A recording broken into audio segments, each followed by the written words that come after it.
done this 3 times now. Good morning. Hey, there we go. You made it. This is day 3, final day at InfoSec World, 30th anniversary. I hope you guys had a fantastic time. I know I sure did, and it's been wonderful to spend time with old friends and make a lot of new ones, and of course, hear about all the great experiences everyone's having. So once again, I just want to thank all of our speakers, all of our sponsors.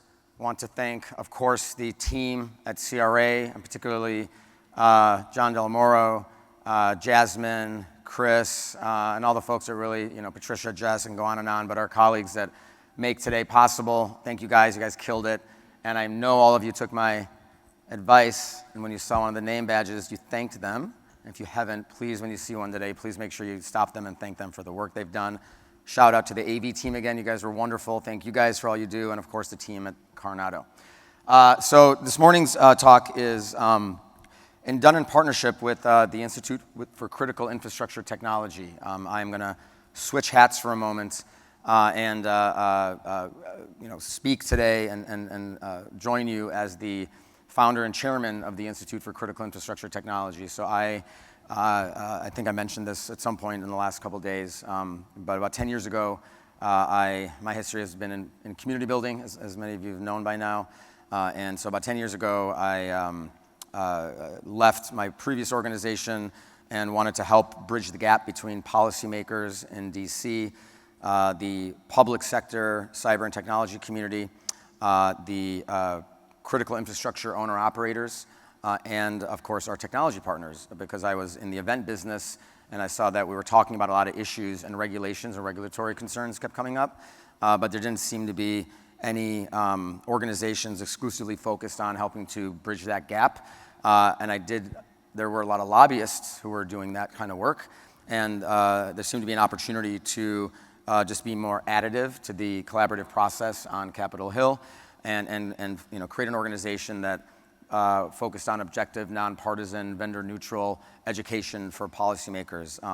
For those who aren't kind of in the policy world, a simple way that I think about it is that think about your Congress person, your representative, or even your senator. Senators are much more well-staffed and have more resources, but they have to be experts on literally everything, right? So they have to deal with union labor laws, to cybersecurity, to technology, to environment, to healthcare, to finance, to everything, all the above. And as we know, they have to fundraise because they're always up for re-election.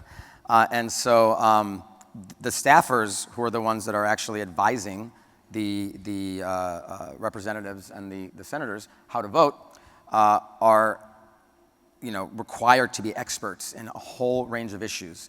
And so it's really critical. Everyone focuses on the elected individual, but it's really, I would say arguably more importantly, is the staffers that you need to work with and talk to. So when you hear folks talk about, I work with this office, I work with, they're the senator and congressman, they are voting and they're out there, the face, but it's the folks behind the scenes that are the ones really influencing and impacting how these policies are written in the draft and the drafting language that goes into the bills. And so, educating the staffers is really, really critical. And so ICIT, the Institute for Critical Infrastructure Technology, for the last 10 years, has been working to help address that.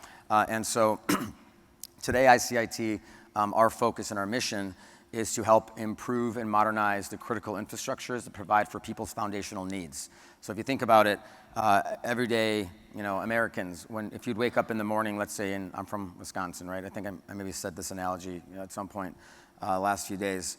If you wake up in the morning, what are you going to notice first? If your water's not working, if your lights don't turn on, if you can't get money out of the ATM, or if there's a missile defense system down in Asia, right?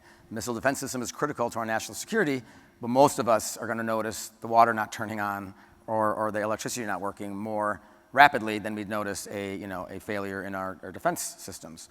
And so ICIT is while we do work in the national security, in the DoD intel space, our kind of bread and butter and what we're trying to do is really ultimately create an environment in a world where all of us and all of our neighbors across the country have access to the critical services we need. And the U.S. government obviously is a key part of that. And so that's the context in which we're talking to you today. We're really honored and excited to have Mr. Glen, who's the ICIT Senior Director for Geopolitics and Global Threat Assessments. Glen has a fantastic and a fascinating background. He's a retired senior CIA officer with over 20 years experience overseas. He has held senior leadership roles at the CIA, at the State Department. He served in Russia, in Turkey, in Central Asia, and South Asia, and the Middle East. He was chief of station in Moscow, which, if you know anything about the kind of the intelligence community, that's one of the top jobs you can get as a CIA executive. And of course, he served in the CIA headquarters as well. So we're going to talk today about the history of Russia's cyber forces. Just to give you guys some context as to, we're always talking about Russia. What are they, why are they one of our biggest adversaries? How do they get here? What's their thought process? And how are they organized today? And ultimately how it relates to the work that we're doing as we're defending ourselves against Russia and other nation-state adversaries. So please help me in welcoming Mr. Glen Corn to the stage.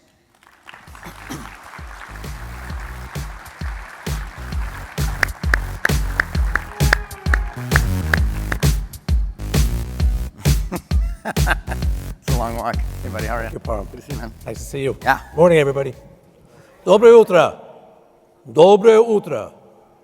Я знаю, ты говоришь по-русски. Я чувствую это. Yeah? День добрый. День добрый. Slava Ukraini. This is what happens all the time. I try to have a conversation with them, and we go into all these. I revert. It sucks. How are you? I'm fine, thank you. I know you came in from a long ways away to join us today. Yeah, I was just in Ukraine and then Turkey. So just flew in 2 nights ago. And I'm glad to be here. Thank you for hosting me and letting me speak to this team. Yeah, thank you. Thanks for joining us. We know you're a lot of folks wanting your time and your expertise and guidance. So we appreciate it, and we appreciate all the work you're doing with ICIT. We started working together about a year ago now, so it's been fun becoming personal friends and just learning a lot from you and contributing to ICIT and our mission. So we do appreciate it.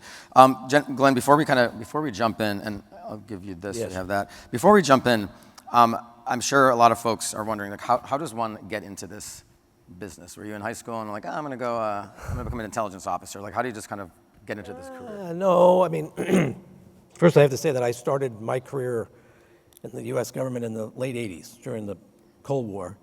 And I was personally, when I was in college, I will share something with the audience. I have no vision in one eye. I was in the ROTC program. I wanted to go into the Army, but I failed the physical. And so I was looking for something else to do to serve my country, because for those of you that remember, during that period, Ronald Reagan, who was the president, this is my recollection of those days, he gave the United States a sense of patriotism again, and he filled me with the sense that I owe something back to the country, and I wanted to serve our country. I understood what the threat was. Part of my family was from Russia. I'd always been interested in Russia, the Soviet Union. So growing up, and I realized what the threat was. I actually spent a semester studying in Russia when I was in university. And I saw that, like, a comparison of the system in the Soviet Union and in the United States, and there was no comparison. So I decided to go work for the U.S. government. My first job was with the U.S. Army Intelligence and Security Command, where I started out as a Soviet military analyst in 1989, at the end of the Cold War. And I lasted as an analyst for about 6 months, and then my boss came to me one day and said, "You're not made to sit down in one spot all day long and analyze stuff. You're a field guy." And so then I went over to the operations side. And then from there, I worked for the Army for a number of years, and I worked for State Department for a number of years, and then I was recruited into the agency after 9/11, which obviously was another seminal moment in the history of our country. Yeah. So Glen, we've been, and guys, we have some slides that we'll be reviewing today with some great information. We've, I think, in the U.S., particularly since 2016. There's been a lot of conversation around Russian misinformation, Russian disinformation, and the effect it's having on our, not just on the security of our critical infrastructures, but I think maybe even more importantly, the confidence that we as Americans have and our allies have in our democratic institutions and in our standing on the global stage. And so the reality is, though, this is not new. Russia has a history of doing this, going back, decades and decades. Do you want to maybe just talk a little bit about the history, particularly around cyber, and then before we get into what's happening today, because I think it's interesting to for the audience to hear that this is not something that just popped out of the blue. This is really ingrained in their strategy. Yeah, well, thank you, Parham. If the audience will indulge me, I have some slides I prepared. I'm going to try and go through them very quickly. I think there's a couple of things I want to emphasize, which I saw in my career in the intelligence community, and much of that career was spent toe-to-toe or face-to-face with the Russians. And one thing I've seen about the Russians is they understand history well, their version of history. They study the history of their intelligence operations, and they use the same methodology over and over again, which we in the United States, for some reason, don't have the discipline to understand or focus on. And when I retired from the agency, I was hired by a place called the Institute of World Politics to create and teach a course on Russian intelligence. And so these slides are part of that class. Obviously, I'm trying to cover a lot of stuff I do in a semester for my graduate students. And I don't want to bore you with slides, so I'll try and shoot through them and just touch on some key points. So if I have your permission, everyone raise your hand. If not, I'll leave now. Okay, I think we have a quorum. So that's the origins of Russian cyber. I think it's important to note that historically, if you go back even to Ivan the Terrible, Ivan IV, he created a security service when he became the Tsar of Muscovy, the king of the Moscow Principality, to spy on his own citizens. He was a dictator. He didn't trust anybody.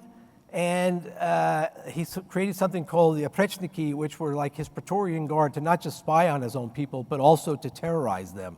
And unfortunately, in Russian history, this is something that continues with almost every czar or every leader. I can only think of one exception, and that's Alexander I. When he was the czar, he didn't want to have a security service. He didn't think it was necessary. He was the one exception. If we go back to Peter the Great, I give him credit for starting what we might consider like the SIGINT capability, because he was the one that ordered the creation of a black chamber, an office that would read the correspondence of all Russians corresponding with foreigners and all foreigners corresponding with Russians. And Peter the Great, like many of the czars, actually had an office in the security service that he would go to visit, almost on a daily basis, to review files and write orders to his security people. Here you have a picture of Nicholas II, the last Romanov czar. I put him on that screen because you have to understand, probably spying on Americans started when the first representative of the Continental Congress was sent to the Russian Empire in 1775. He complained about the way that he was spied on by the Tsar's security forces. His maid was recruited to spy on him. All his correspondence was being opened and read. And that's a kind of a tradition that we've seen ever since. Having worked in Russian, I can tell you I spent a lot of time under the observation of our Russian hosts. But Nicholas II, during his reign, they really increased targeting of the American embassy at that time in St. Petersburg, our diplomatic mission, because they were convinced that we were helping the Japanese during the Russo-Japanese War, that we were collecting intelligence on behalf of Japan. And ironically, the guy in the Russian counterintelligence service at the time that was tasked with spying on our diplomats after the Russian Revolution and Civil War fled and ended up living in the United States. So I always find that a little ironic, and it's something we see a lot. After the Russian Revolution, you guys know in 1917, there was the February Revolution where the Tsar abdicated, he was removed, and then the Bolsheviks seized power, a minority party, communists, that took over the Soviet Union in a coup, or created the Soviet Union in a coup. And at that time, there was a civil war that broke out. It was a horrible civil war between what we call the white movement and the Reds, the communists. During that period, the whites inherited most of the SIGINT capability, which had been created by the Tsar before the First World War to monitor German and Austrian troops. The whites inherited that capability, and most of it, when the whites they lost the Civil War, and there were hundreds of thousands of Russians which were forced to flee, come to the United States, France, Yugoslavia, and most of the talent left. The Bolsheviks had to create their own new SIGINT capability almost from scratch. And another thing I want to emphasize to folks is, because of the nature of the Bolshevik regime and the fact that they did not have a lot of educated engineers, linguists, most of the aristocracy and the educated citizens of the empire fled, the regime, they had to start from scratch. And one of the things they did to jumpstart their SIGINT capability, their technical collection capability, is use human agents to provide them with ciphers and equipment that would help their SIGINTers crack foreign diplomatic code. So this gentleman right here, his name is Dmitry Buistryotov. Can I interrupt you for a second? Sure. Can you want to explain to the audience what SIGINT and human okay. and ciphers are? Because I think a lot of folks don't know. Okay, thanks. So SIGINT like it's signals intelligence, signals collection. And that is really the origin in the Russian system, and I would probably argue here in the US too, of the cyber capability which has come out today. We'll see that today's Russian cyber forces came from the SIGINT directorates of the KGB when the KGB collapsed, or actually even during the period of the KGB and the end of the Cold War. Human is human intelligence, and I should say that's what I was. I was a humaner. I was involved in recruiting agents and running agents. So it's the human factor. And at ICIT, I talk about this a lot. You know, there are a lot of very capable adversaries out there that have technical capabilities, but many of them rely on human sources to give them an advantage over the United States. And so when we talk about protecting critical infrastructure, we can never forget the human factor. It's a challenge for any big company or even small company to make sure that somebody is not betraying the company, or there's not an insider threat. And hopefully companies have the insider threat programs that will help them defend. As an intelligence officer, I spent all my career focused on protecting sensitive information, right? So anyway, this gentleman right here, his name was Dmitry Buistryotov. He was a Russian intelligence officer in the 1920s. He was the master at recruiting code clerks. He recruited code clerks in the French government, in the British government, in the Turkish government, in the Czech government, and he recruited them, the Austrian government and the German government. And to recruit them, he used something which is known as the Romeo operation. Has anybody heard of a Romeo operation? Sir? Romeo operation, right, is he would prey upon women, get them into a romantic relationship, and then use that relationship to secure access to sensitive information. In his case, codes. And he was known as Stalin's spy because he was so successful at what he did. He operated for about 15 years overseas as what we call an illegal. He was not an official Russian when he was operating. He operated at one point as an American using false documents, as a Hungarian count. He is said to have spoken 22 languages, so he was a very talented man. And for his success and hard work, he ended up thrown in jail by Stalin, who he did to most of his intelligence officers. And I say this to all my students all the time, and I'll say it to everybody in the crowd. Anybody thinking of working for Russian intelligence, I can tell you it does not end well. And we could do a whole talk about how many Russian agents have been arrested at the end of their service or shot. So anyway, that's Dmitry Buistryotov, and that's the history. And of course, we'll see during the Cold War, the Russians benefited, or the Soviets benefited, from a number of Americans that committed espionage against the United States and provided what became the KGB with sensitive information that allowed the Russians to crack our code, to read our diplomatic traffic. And we just hear this is a little quick thing about the Russian military intelligence. We all hear today about the GRU. So right now we know that there's the Federal Security Service, the Foreign Intelligence Service of Russia, and the GRU, the Military Intelligence Service, and they are all very actively conducting cyber operations and human operations against the United States. And of course, it's also important to stress that in the Russian concept of cyber, that is directly linked to disinformation operations, which we can talk about a little bit later as well. Okay, so we're going to jump forward to the Cold War.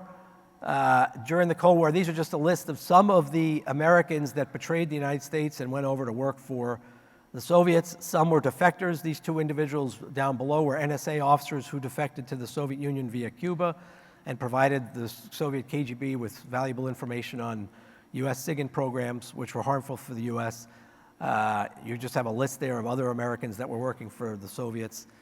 Of course, probably you all remember in the left-hand corner there, on left in my screen, Robert Hansen, who was a senior special agent in the FBI. He betrayed the United States, first working for the GRU, and then going to work for the KGB and then SVR. He was arrested in 2000, when his betrayal of the United States was finally exposed. And then in the right-hand corner, this is John Walker. He was an NSA, he was a naval officer who worked with the NSA and naval intelligence, and he also betrayed the United States for years, providing sensitive information on our SIGINT programs to the Russians. And important to note on his case, he also recruited his son and his brother and two of his enlisted friends in the Navy to also cooperate for the Soviets. So he created a spy network on behalf of the KGB. I want to point this out here. In the 1950s, the Soviet KGB created something called Department D, and then it was renamed Service A, which was responsible for all propaganda, covert action, what the Russians call active measures.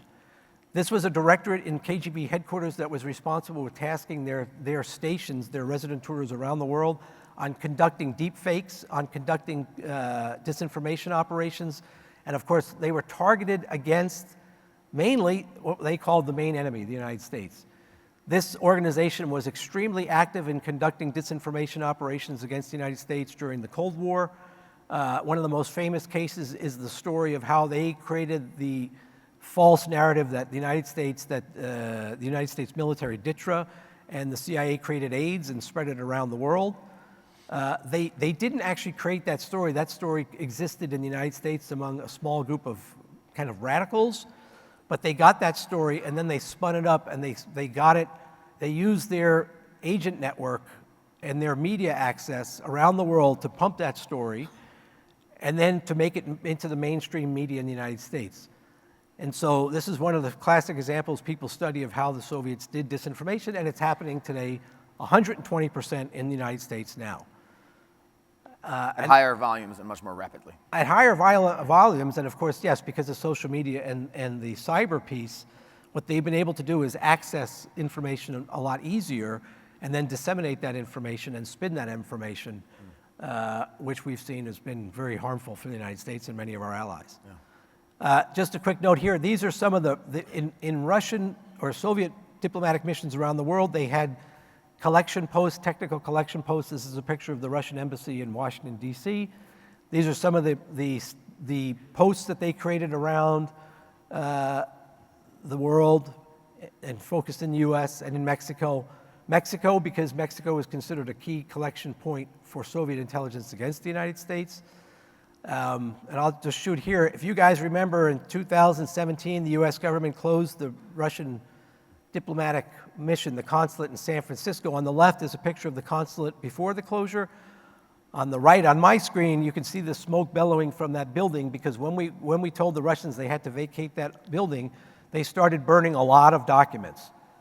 And I think the assessment was they were burning all the intelligence that they had been collecting, mainly through their SIGINT capabilities spying on the U.S., probably focused on Silicon Valley, given the proximity of the consulate in San Francisco to Silicon Valley.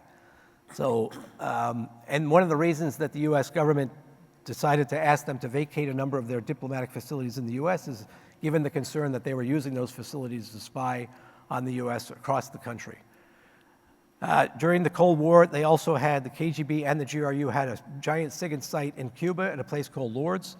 It was responsible for maybe 70 to 80% of their intelligence collection, signals intelligence collection on the United States. When I was a young officer working for military intelligence, we were constantly warned that any phone calls we made in the Washington, D.C. area, if they weren't on a secure line, could be picked up by the Soviets operating out of Cuba. And unfortunately, the media reporting now is that the Chinese and the Russians are now talking to the Cubans about reactivating that site. And they may have already done that. So it will probably remain a problem, a CI threat for the United States for a long time. When I visited Cuba with family. It was like a academic trip. I don't know, 3-4 years before COVID, and it was fascinating. I don't think I never asked you about this actually, but like all the parks, there'd be randomly like a really nice park or like a soccer field or something, and they were all sponsored by, or like there's somehow affiliated. There's always like Russia or China was somehow the sponsor of this thing, and you could tell back then that they're just investing in almost the infrastructure to just, I assume, build goodwill with the people or something. It was fascinating to, and of course there was a museum that was all anti-American museum, but it was interesting to see how they were embedding themselves in the community. You know, Parham, one thing I would like to highlight to everybody is we talk about geopolitical threats around the world, and of course everyone's focused on Ukraine, of course Lebanon, Israel, Gaza right now, the Middle East, China, yes, Taiwan, but not enough attention is paid in this country to what's happening in our own Western Hemisphere. Cuba is a problem, Venezuela is a problem, Nicaragua is a problem. These countries are hosting Russian intelligence activities, Chinese activities, targeting the United States. So that's a little bit of diversion from our discussion, but it's something that we should all pay very, very close or closer attention to. Yeah. Just a couple of quick other technical operations that the KGB ran against the US during the Cold War. On the top, you can see that's our new embassy compound or facility in Moscow. That building was originally built in the 1970s and 80s, and we found out that the Russians had wired everything in the building for sound. It was a giant listening post. So as construction workers were building the facility, they were putting in listening devices in all the structure. When we finally determined that, all of us, taxpayers, had to pay millions of dollars to have it knocked down to the ground and then rebuilt using only American workers that were under constant security, and all equipment and materials shipped in from the United States to make sure that the Russians weren't messing with that equipment, right? So it cost us a lot of money. You see the picture of the Great Seal. That was an operation the Russians ran. It was called Operation Zlatoust. The Russians embedded a microphone in that Great Seal, which was given to our ambassador in Moscow by the young Komsomol, by the young Soviet communist pioneers, as a gift of thanks for our help during the Lend-Lease during the Second World War. And of course, after I think probably operating for about 8 to 10 years, we finally figured out that the Russians had actually wired it so that they could monitor everything that was going on in the ambassador's office. One thing I want to point out about this operation is that our technical people for years assumed that the Russians could never do what they actually did with that operation. And the Russians proved to us, and they continue to prove to us, that we should never underestimate them. Russia does not have the economy we have or the technical capabilities we have on a mass scale, but when it comes to running specific operations, the Soviets and the Russians have run some incredibly effective and highly avant-garde or advanced technical operations, which the best techs in the United States were stunned by when they found out what the Russians had pulled off. In this case, and in the bottom picture, that's a picture of our old chancellery in Moscow, where the Russians also wired that building and ran another giant operation against the US government, where they wired typewriters that were being used by secretaries in the embassy to type diplomatic cables. And the Russians came up with a way to pick up the signals that were, when you type, they could pick up what was coming out and then transcribe that using a listening post right next to the embassy. And for years, they were reading all of our diplomatic traffic, or most of it, from the State Department, because they had created that operation. And then again, in this case, when the NSA and the CIA techs finally figured out what was happening, they were stunned at the sophistication of what the Soviets had pulled off. And Glenn, as much as you can share, stunned because we thought we were the only ones that had that capability, or stunned because we didn't think that was possible? Stunned because we assumed that if we couldn't do it, nobody else could. Never make that assumption. Never. That's one thing I learned in the intelligence business. Never underestimate your enemy. Even the smallest country can do incredibly effective things when they put their minds to it. So, and if you want to play the best defense, you should not underestimate the countries that are running offense against us. And we can go down that list, but there are too many to name in today's world, both state and non-state actors. Just a quick note here, during the Cold War and to this day, the Russians run a series of fishing trawlers that are conducting SIGINT collection on behalf of the Soviet or Russian intelligence. A lot of times when we would run naval exercises, anybody here in the Navy, served in the Navy, you may remember all of a sudden Russian fishing trawlers would appear near our vessels. They were doing port calls around the world, and they were doing active intelligence collection using these fishing trawlers. And that still happens to this day. After the Soviet Union collapsed in 1991, when the Cold War ended, or we thought it ended, maybe it took a 10-year reprieve, the KGB was broken up by Boris Yeltsin when he became president of the new Russian Federation. He tried to do what we did in the US Intelligence Committee and break up. He saw the KGB as being a monster state within a state, which it was. So he broke it up and he divvied up their responsibilities, trying to do something more along the lines of what we have, where you have the CIA, FBI, you have military intelligence, you have the NSA, DIA, but it's all separate, right? There's a division of power so that no one organization gets too powerful.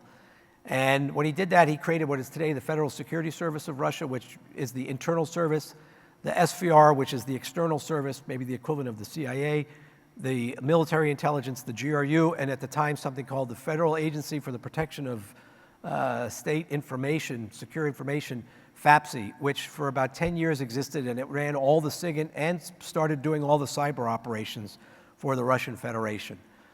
Of note, when Vladimir Putin became the director of the FSB in the late 90s, before he became president of Russia, he ordered the creation of a cyber unit in the FSB separate from FAPSI, and he started making moves to undermine FAPSI's power and to bring control of the SIGINT and cyber capabilities back to the FSB, which was his kind of home organization, right? And another note is, throughout all the reforms of Russian intelligence during the 1990s, the GRU was never reformed.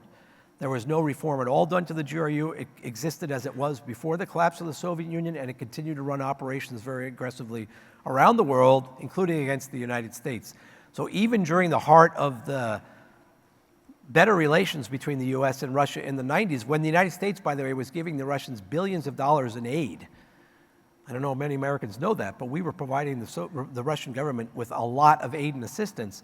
The Russians continued to recruit and run agents in the United States and targeting US interests around the world.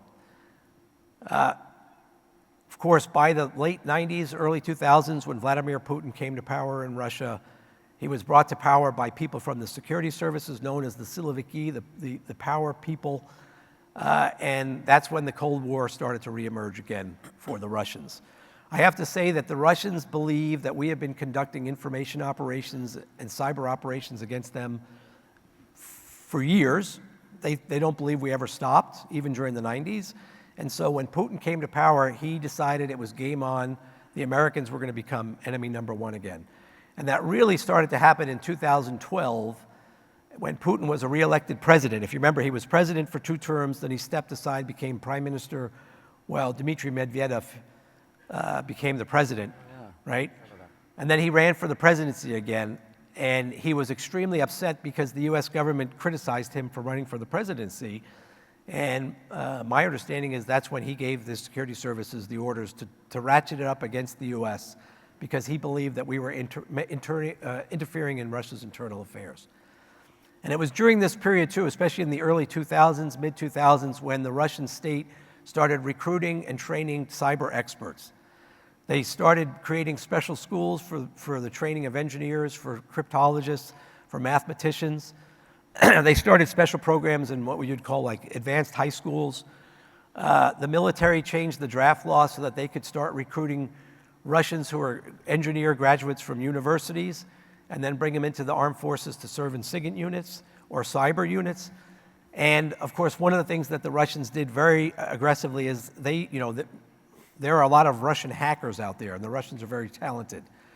I'm sure many of you have run into that. If you have not seen that, they're very, very talented in the cyberspace. There were a lot of people that were operating, they were just criminals like we have here or any part of the world. But what the Russians started to do is identify them and then recruit them to work for the Russian security services. So they started to take hackers and tell them you have a choice. You go to jail, or you work for Russian intelligence and you advance our interests against our enemies, including the US. And cynically, what they were doing is they were asking law enforcement around the world to help them identify cyber criminals in Russia. When law enforcement would do that, then the Russians would go and they'd find those people. They'd say, okay, you're going to work for us. And then they tell the law enforcement in the West, that person doesn't exist, or we have no legitimate reason to arrest them, so you can take your case and go away. So we in the West were helping them recruit talent, unfortunately. In the Russian system today, the Russian National Security Council is responsible for overall cyber policy, although I would argue that it's mainly Vladimir Putin and the heads of his security services that make the policy. This is a picture here of a joint US-Russian cyber commission, which the Russians they were conducting negotiations with us for years on cyber policy, at the same time that they were aggressively attacking our cyber infrastructure and the infrastructure of our allies. And I point this out to you because I want you to understand, when the Russians today talk about negotiating a peace settlement with Ukraine, you have to understand that they will come to the table to negotiate while they are continuing to kill Ukrainians every day. When they continue to bomb civilian targets and go after critical infrastructure and conduct cyber attacks. So never forget that. When they say negotiations, it doesn't mean they're going to stand down on their operations unless the people they're negotiating with make it clear to them that if they don't stop, they're going to pay a significant price. This is just a wire diagram of the Russian intelligence services today and the cyber units that are working for them. So again, you have the FSB, the SVR, and the GRU. And I think you guys probably are all familiar from a lot of the media reporting on all these units that are active conducting operations against the United States. I would just say that the FSB and the GRU are probably the most aggressive. The GRU getting a lot of attention in the 2016 election cycle for their hack and leak operations. The SVR, which is the Foreign Intelligence Service, is more, my assessment, involved in stealing information and trying to keep it quiet because they want to keep their operations running. The GRU and the FSB probably doing more on the disinformation front and trying to embarrass people. So for the FSB, you have the 16th Center and the 18th Center that are both have cyber units. You guys probably heard these nicknames, Berserk Bear, Dragonfly, Iron Liberty. You have the Counterintelligence Service of the FSB, which is supporting the cyber operations. Again, one of the ways they do that is recruit Russians to work as proxies for them and other foreigners to work for them that are living in the Soviet or in Russia. Do you mind going back? Sure. Like just for the audience, like how big, how many people are we talking here? Okay, the FSB is a huge organization. In terms of thousands of numbers, you have to understand the FSB has its own army. They have what is called the border troops that are equipped with armored vehicles, aircraft, helicopters. They're responsible for maintaining the border security. But that means more than, let's say, we have ICE in the United States or Homeland Security. They actually have an army. Okay, they have a huge agent network all throughout Russia. And a part of that agent network are their cyber actors. So putting a number on it, I couldn't even give you, but it's a very, very large number. Yeah. Probably, definitely much bigger than the CIA and much bigger than the FBI. Yeah. I just want the context because it's we're not talking about just a couple hundred people sitting somewhere. This is a massive operation. It's a massive operation, and the head of the FSB, General Alexander Bortnikov, is probably the number 2 most important person in Russia today.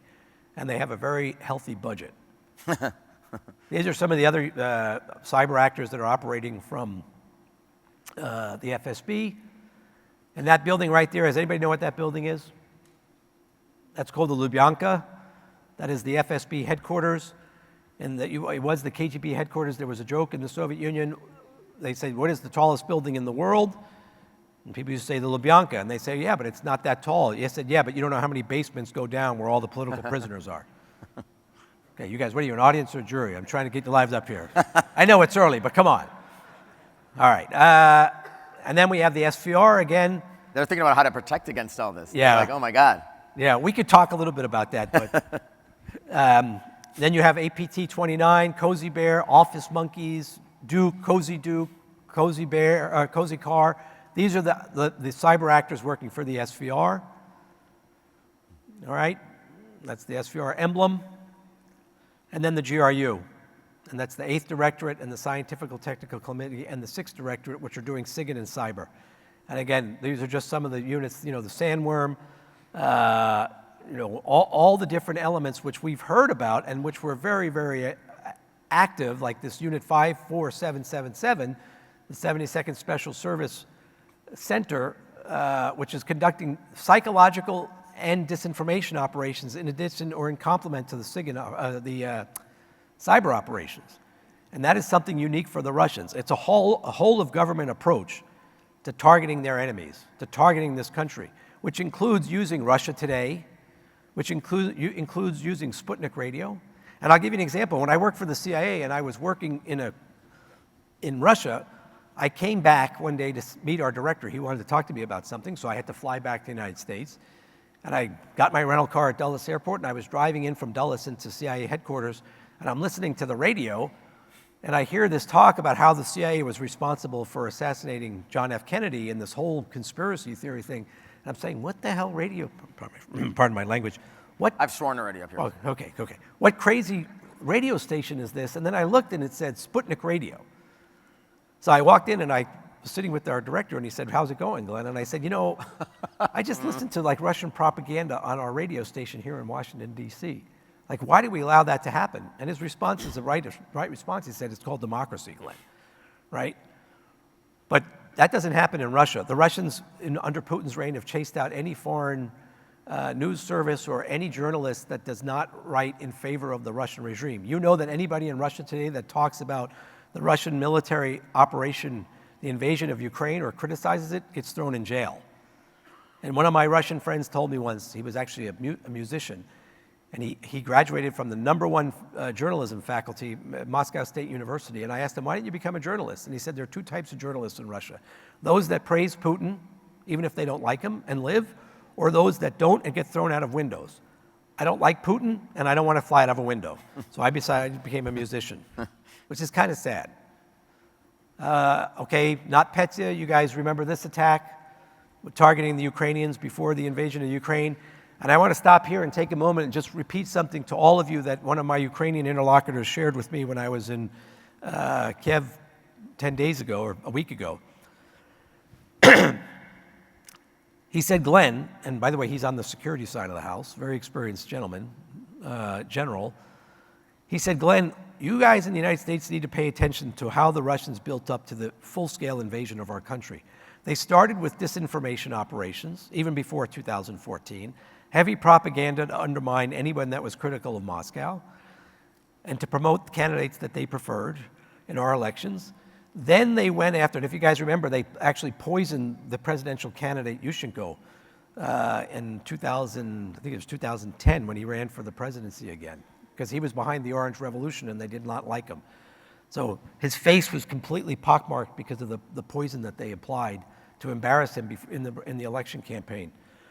So he said disinformation, active measures, then it went to sabotage and assassinations. They killed a number of Ukrainian officials in the run-up to 2014. Then after 2014, they had their covert influence and covert action operation where they sent in the little green men into the east to spark a civil war.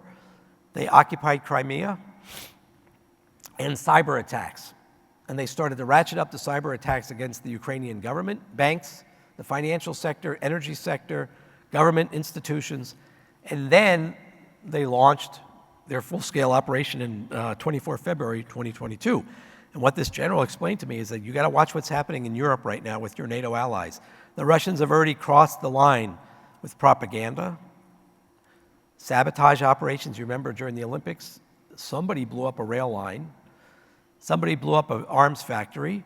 The German government thwarted an attempt to assassinate the head of Rheinmetall, which is one of the main producers of weapons for the Ukrainians right now. There was a Bulgarian businessman who was targeted by the Russian intelligence and killed. And of course, numerous journalists and people who were critical of the Putin regime. And then the cyber attacks, which have been very, very aggressive and very robust, including in this country. So we should keep that in mind, because that's kind of the playbook, and we need to watch that very carefully. These are some, I said, whole of government approach. This is some of the tools that the Russians use to promote their disinformation in coordination with their cyber operations. Russia Today, Sputnik, InfoRos, which is a think tank which was created by the Russian government. This organization with the Globe, that is an organization that the GRU created to penetrate the Russian emigre community around the world, and then use that community to advance the Russian state's interests. And then, of course, the Orthodox Church, sadly. This individual here, who is the patriarch of the Russian Orthodox Church, was a KGB agent.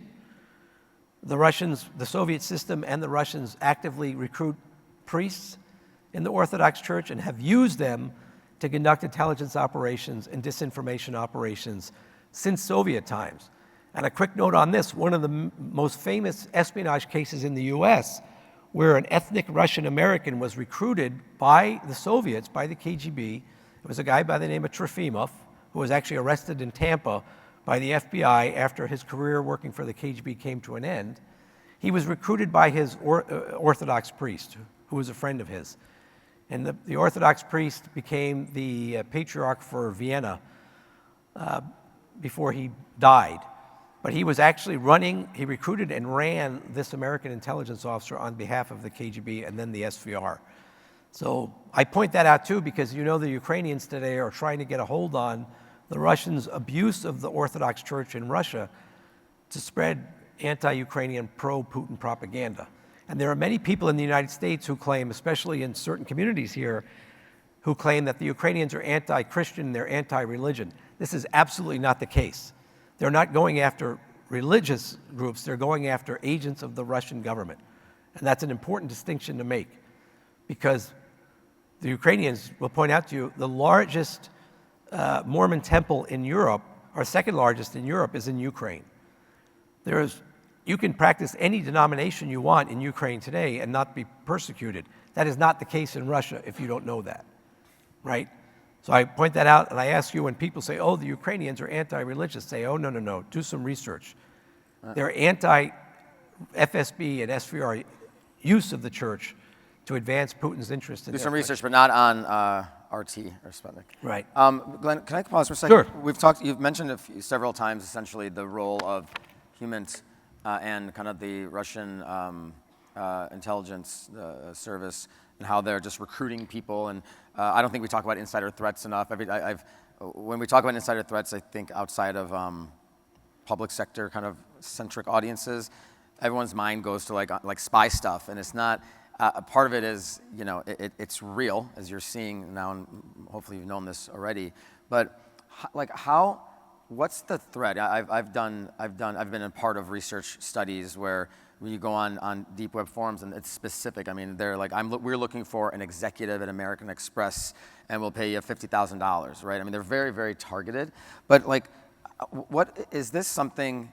I think there's so much. It's not glamorized, but it's Hollywoodized, right? Is this really happening in organizations and in our governments today, that Russia and other adversaries are just recruiting people to turn against us and to steal sensitive information? Absolutely. Not only is that happening, but it's not just the government. They're looking at the private sector. I would say that, like in the cyberspace, the role of the private sector has expanded their targeting aperture. It's given them more targets to go after. In some cases, they can do it remotely, kind of as you're talking about. In some cases, it's old-fashioned, get in front of somebody and make them a proposal. They use the famous honey trap. When I was a young officer in Russia, they tried multiple times the honey trap operation, which is where they send a female target at you, or either an officer or one of their agents, to try and get you into a relationship, which they'll then use to embarrass you. They look for financial motivations, people that are unhappy. One of the things that concerns me about the United States today is we tend to be in this period of self-loathing in the United States. We're extremely critical of ourselves, and there are a lot of people that are very unhappy with the US government today. And maybe for good reason. Some people have good reason. But the Russians play on that. They're looking for people that are unhappy, dissatisfied, and they go to them and they say, and by the way, folks, I did this for a living, so it's not like the technology is not that different. They go to them and say, hey, you're not happy with your boss, or you're not happy with your company. Nobody cares about you. Nobody listens to you. I care. I'll listen. And it works. And sometimes people start sharing with them and talking with them, and then they have a relationship, a friendship. And then the next step is, hey, I need you to do me a favor. Give me the code to this, or tell me this, like I need to do this. And so the Russians do that very, very actively. And not just the Russians. We have other competitors that are doing the same thing. And this is where, now coming back to a lot of the technologies, and you weren't here in my opening remarks, but I kick off, I try to every single non-government group that I do this type of stuff with, I say, hey, whether you know it or not, you guys are in national security because of all the things we're talking about today. And this is where something simple as, on your device, if somebody plugs in a USB, stick, can it do anything? Can it download some malware or anything? Because if you're somebody who was targeted by an attractive guy or gal, and maybe you haven't shared anything yet, but you fell asleep after some drinks and a nice night out, and they plug it in. I mean, this is actually what's happening, and it's important to remember the role that the private sector is playing in all of this, because the government can only do so much, and they really rely on you and your organizations, and just on awareness, and this is not political. This is just great power competition and nation state warfare, and don't let the politics get in the way. And I think all of us in this room honestly have a responsibility and an obligation that when you're in settings where people start maybe reciting political talking points that they see on, Fox or CNN or MSNBC or wherever you're looking at, to just take a step back and say, guys, we're all in this together. I was at this really fascinating talk at InfoSec World, and let me tell you what's going on, because I think we're really caught up in this unfortunate cycle, and it's the nation, our country, and Western democracy is what's really at stake here. And I can't emphasize that enough. Well, that's a great, I mean, listen, the Russians don't prefer any candidate. They just want to cause us chaos. They love the fact that we've got into this like this polarization, this attack on each other. They feed off of that. They just want to see us undermined. They don't care if candidate A wins or candidate B wins, as long as they achieve their objective of undermining and weakening the U.S. and our reputation around the world. And I'm with Parham. This has got to be a bipartisan effort on all of our parts to resist like getting sucked into that polarization, and remember that the threat is outside the country. Yeah. Right? I mean, some of the threat is ourselves. We're doing this to ourselves. And to stop doing that, we need to be better educated. We need to help educate our colleagues. And we need to stop looking at each other like we're enemies. Like Parham and I may not have the same political views, but we're both Americans and we both love this country. There are people outside the country, and it's not just the Russians. We have the PRC. We have the Iranians. We've seen it become very aggressive, the Iranian state. Not this Iranian, though. We have Hezbollah. We have ISIS. I mean, non-state actors, cartels. So we've got to, if we want to win this, we got to do it together. If we keep dividing ourselves and playing into the hands of people that want us to be divided, we're in big trouble. So this right guy here, this is the Internet Research Agency. This is Mr. Prigozhin. You guys remember he tried his famous march on Moscow. He was Putin's chef. By the way, my advice to any of you, if you're getting on a private jet and you see a grenade under your seat, get off the jet. Because he made the mistake of not doing that, and then his jet blew up somewhere over the Russian countryside when he finally pissed off Putin too much. But he created the Internet Research Agency, which was a proxy for the Russian government to conduct disinformation operations, to do troll farms, and that was all created with the purpose of plausible deniability. And so I'll just shoot through these slides, and there's our guy, Vladimir Putin. He's clapping every time that we get into this polarized rhetoric in the United States. He loves it. We shouldn't let him do anything that he loves to do. We should make his life a lot harder, right?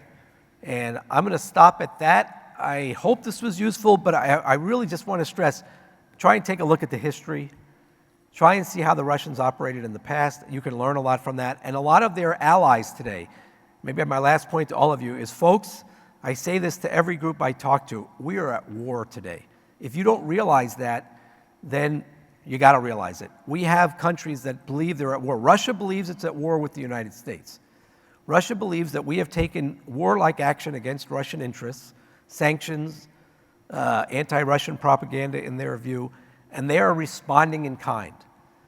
And if we don't accept that, the Iranians believe they're at war with the United States. Lebanese Hezbollah believes they're at war with the United States. Hamas believes they're at war with the United States. We can go down the list.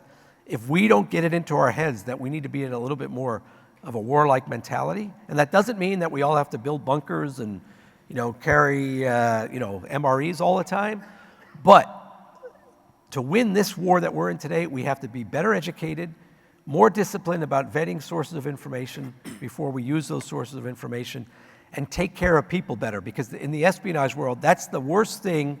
I could tell you, as an intelligence officer, when I was developing a target, and the target was not having a good time with their boss, may sound a little crazy to you, but that was like, okay, for me, that was great, because there was a vulnerability there. As soon as they got a new boss who treated them well, I was like, damn. Take care of your people. Pay attention to the human factor. And as Parham said, we're all in the national security space right now. One of the reasons I came to work for ICIT when I retired is I wanted to keep doing something to protect America. I did a lot of that in the government, but my conclusion was our critical infrastructure is extremely vulnerable today, and we all need to do more as private citizens to make sure that we shore up that infrastructure and we don't let the vulnerability, or we patch up the vulnerabilities, and we deny our enemies the ability to exploit those vulnerabilities to hurt this country in the short term or long term. Yeah. Yes, sir. Glenn, that was well said. And guys, we're running down on time. First of all, before I kind of make some closing remarks, it's been fascinating getting to know Glenn, but also he has a lot of really fascinating and interesting stories. So, I mean, you've met some, you've been in the room, you know, again, I said earlier when people say, oh, I briefed, it's on my bio, right? Parham's briefed Congress. I've not briefed Congress, but I've met a lot of staffers. I've been in a room with a senator where their staffers are, you know, doing all the work. But you've actually been in the room regularly on a you know, quote unquote day-to-day basis kind of with the president of the United States and with Zelensky and some of the most, you know, senior people in the world and we're talking about today. What are some of the fascinating stories? When you think about, like, gosh, I've been to some interesting spots and conversations and rooms. Just share some with the audience because I know it'll be really interesting for them. Yeah, well, I mean, like, first of all, I've noticed dealing with members of Congress, with people in the cabinet, they all care about the country. You know, like if you put aside the politics, they're all trying to do the right thing. You may not agree. I've not always agreed with certain people, but you know, everyone's trying to do the right thing for the country, and they need our help. That's one. Two, I'll just tell you one funny story, which, you know, I'm talking negatively about the Russians, but I have to say this. In 1997, I went to Siberia. Hillary Clinton was coming when she was the First Lady for a summit of the First Ladies with Naina Yeltsin, who was President Yeltsin's wife. So I was responsible for organizing the meetings in a place called Yekaterinburg. And after the meetings were over, the guy from the Russian Federal Protection Service, their Secret Service, his name was Anatoly, he came to me and he said, we were in the airport and we sent off Hillary Clinton with her entourage to go back to Washington. And she was on Air Force Two and, you know, the giant Secret Service detail and all her staffers. So I'm sitting in the airport and this Anatoly comes to me, he goes, Glenn, I want to introduce you to somebody. And he takes me and he walks me into the economy class lounge or economy class area. And there's two little old ladies sitting, well dressed, but kind of humble. And he says, Mrs. Yeltsin, this is Glenn. Like, he's my friend. He helped organize this. And so it was President Yeltsin's wife. It was like a lovely lady. She was very friendly. And I said, like, where's your security detail? And she said, that's it right there. It was Anatoly. And I said, Anatoly, you're flying economy? He goes, yeah, we always fly economy inside of Russia. Yeah. Outside of Russia, no. And so, you know, we had a very pleasant conversation. She was very interested in the United States. She wanted to know why I spoke Russian fluently, like where I grew up, what my family's background was. So she was a very nice person, right? And I have to say this too, like the Russians, I say this all the time. I spent a lot of time working in Russia and dealing with Russians. I like Russians. They can be very, very good people. Unfortunately, their political leadership today is hell-bent on destroying the United States. And the one criticism I have of the Russians today is they're not standing up to that regime. Now, why are they not standing up? Because it's an oppressive, powerful regime, and they're scared to death. And the last thing I'll say, I'll bring it back to Ronald Reagan. When Ronald Reagan was the president, when he became president of the United States, and I want you to think about this in the context of what's going on today in Europe and Ukraine. President Reagan said, I know that the people of the Soviet Union are not bad people. I don't think they're evil. But their leadership in the Communist Party is evil. I don't think they want that leadership, but if I, as the president of the most powerful country in the world, do not have the courage to stand up to the Communist Party of the Soviet Union, how can I expect those people to stand up? I need to show that I have the courage. We as Americans, the most powerful country in the world, need to stand up and be proud and show that we have the courage. Every time that the Communist Party leadership threatens me with a nuclear weapon, I can't back down and run away, which is what had been happening until Reagan became the president. There are nuclear weapons rattling. Reagan said, I'm going to stand up to the communist leaders, and I'm going to, yeah, it's a little risky, but I'm going to show them that we have the courage to stand up to them when they bully us. And I give him credit for the collapse of the Soviet Union, and for me, being able to work in many countries that were created when the Soviet Union collapsed, and being able to be in those countries and deal with the people of those countries in their native languages, because under the Soviet system, you couldn't do that. To be in Azerbaijan or in Uzbekistan or in Kazakhstan and any of those countries and speak with people in those languages, you wouldn't have been able to do that without Ronald Reagan. And so we need to remember that today. We are a great country. We have a lot of power. We have a lot going for us. And my own personal view is every time Putin threatens us with a nuclear weapon, we need to call his bluff. Because we cannot expect the Russian people to stand up to that horrible regime if we don't show the courage to stand up to it, and not in half steps. That's my personal view. That's well said. As an immigrant, I was born, overseas. I moved here with my family when I was a baby. It is actually, authentic. I think one of the things we bonded on actually is talking about this kind of stuff, because it really is heartbreaking. For every, negative gay joke I heard, or gay comment, or Middle Eastern, your terrorist comment, I have hundreds of the opposite experiences, and we're focused so much on the negative right now, and we got to turn the page. And unless somebody here owns a major network conglomerate, we're not going to change that. So all we can do is, we talked about on Monday, or when we start this thing, Monday, pervasive leadership, right? We've been talking about leadership. We're all leaders. You all have a sphere of influence. You have friends. You have families. You have a manager. You have employees. You have people that you randomly stand in an elevator with for 15 seconds. Smile at them, say hello, ask them how their day is. It's little bit by little bit we can kind of get back on track, and I think it's all we can do. And Glenn, I will say, to you and everyone in the audience who served our country, who's a first responder, if you're a teacher, because teachers are the backbone of this country as well, thank you, and thank you for what you've done. We hope you've enjoyed today's session, this is the final keynote talk of ISW. I know we have some breakouts afterwards, but it's been a privilege to serve all you over the past few days. So thank you guys. Enjoy the rest of the day. Get home safe. And again, help me in thanking Glenn for a fascinating start to the last day. Thank you, folks. God bless America. Thanks, great job.